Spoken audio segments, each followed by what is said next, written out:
Oh, my poor baby. You wouldn't be having these terrible nightmares of the stalker if I were with you all the time.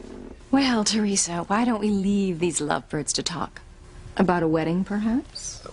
Teresa, thank you for helping me. I would have been bored silly lying here unless you made me do some work. I was just doing my job. No, you went above and beyond the call of duty. Oh, yes. Yeah.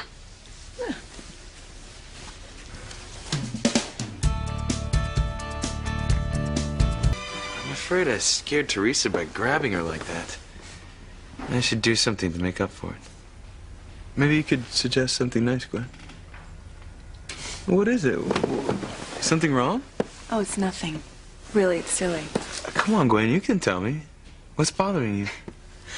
Well, Ethan, it was just seeing you in bed with Teresa. You're jealous of Teresa? Teresa is hardly a threat to you, darling. She means nothing to me. That's not what it looked like, Ethan. Gwen, it was a silly accident. And there could never be anything between me and Teresa. Why? Because she's just a little plain?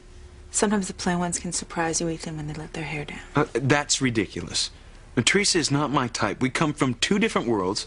We don't have enough in common to last one date, let alone a lifetime. How's your ankle? Yeah, it's still pretty sore. Oh, then you should get back to bed. Not unless you join me. Hey, now, that's no way to treat a man who's confined to his bed. Oh, well, I'm sure Teresa would love to help you out. You're still upset about what happened with Teresa? Gwen, she works for my mother, which means she works for me, too. There's nothing more to it. Didn't you see the way she looked at you when you held her hand? She positively glowed. All right, I'm sure she's crazy about me. I'm crazy about her. You are? Absolutely. If she hadn't helped me finish that report I've been working on for my father, I wouldn't have been able to spend the day with you, the woman I love. You really are so arrogant, Ethan.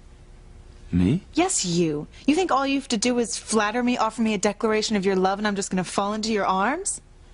Did it work? Completely.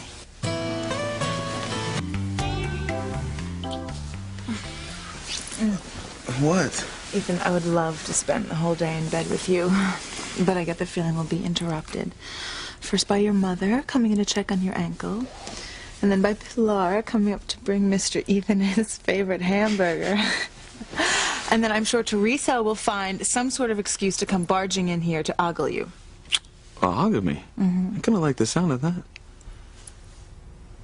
You know, but there is something about Teresa's eyes. Like what?